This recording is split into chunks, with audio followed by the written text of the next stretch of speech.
imaginez, ad extra, ça va parce que Dieu est en train d'agir vers d'autres.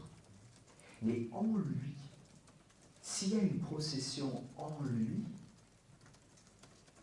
comment ça va faire pour ne pas trianguler, pour faire une sorte de diviser l'essence? Et là, Thomas commence donc, première étape.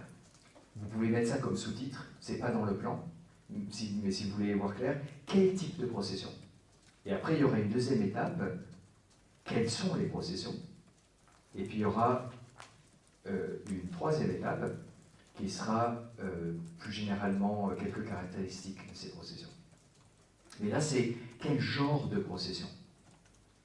Et alors, là, Thomas fait un peu d'Aristote. Il y a deux types d'actions chez Aristote. Alors, pour ceux qui se rappellent vraiment bien, il y a praxis et poiesis, mais on s'en fiche. Ce qui est important pour ici, c'est qu'il y a de l'action qui va vers l'extérieur. Par exemple, quand je fabrique quelque chose, c'est une action qui produit quelque chose d'extérieur.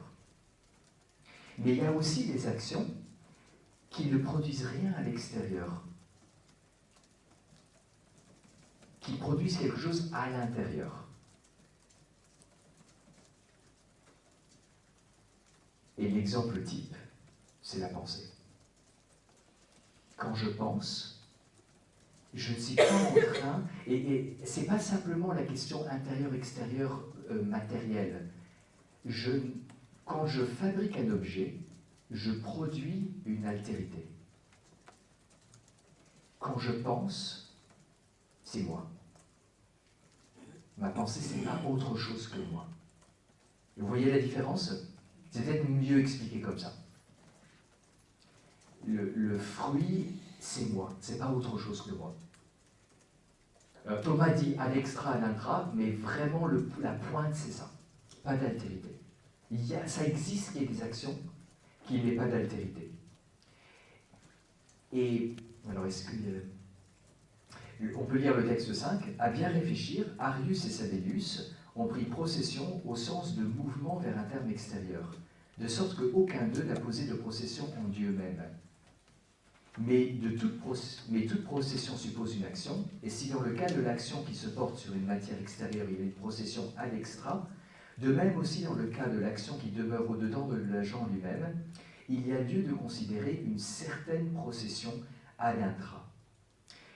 Procession, parce qu'il y a une production de quelque chose. Quand je pense, je produis. Il y a quelque chose qui sort de quelque chose. Mais ça ne devient pas autre chose. C'est clair? Alors c'est intéressant, Thomas est très précis, il dit une certaine procession. On sait que c'est analogique. On sait que c'est analogique. Vous vous rappelez Arius et Sabellius, c'est leur position? Arius.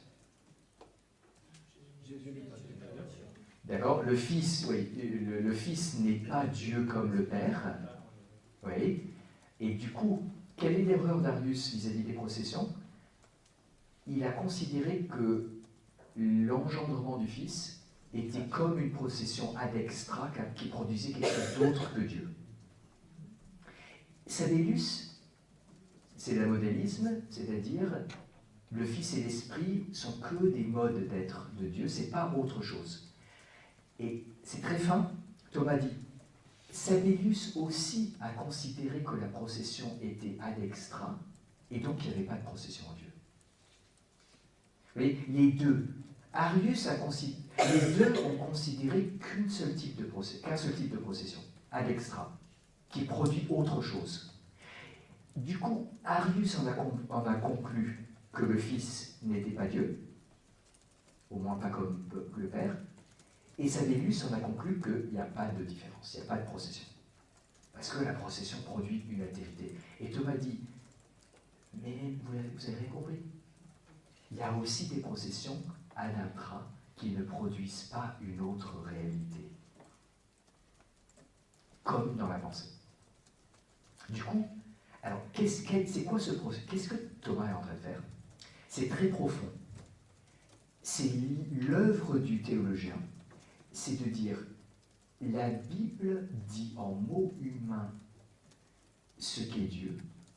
Le théologien doit essayer de purifier le langage pour qu'on se rende compte que ce mot est juste, parce que Dieu l'a choisi, mais il ne faut pas qu'on le comprenne comme on comprend ce mot dans notre réalité quotidienne.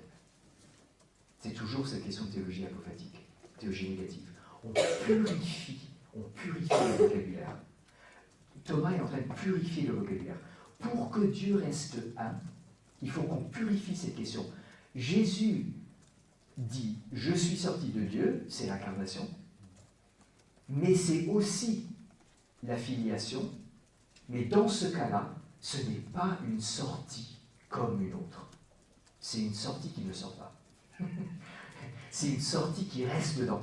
C'est une sortie qui ne produit pas une autre réalité, comme la pensée. Et les pères ont beaucoup pris l'exemple de la différence entre la pensée et la parole. Ou plutôt, la parole intérieure et la parole extérieure. Au moment où je parle, c'est comme l'incarnation. Au moment où je pense, c'est comme la génération du Fils. Dieu fait les deux. Dieu fait les deux. Dieu parle en lui-même, et puis il fait incarner cette parole. Il parle en lui. Mais quand il parle en lui, il ne produit pas autre chose. Par contre, quand on parle hors de soi, on produit vraiment autre chose. Les paroles, c'est pas moi. Les écrits, c'est pas moi. Vous voyez, donc l'image est assez bonne.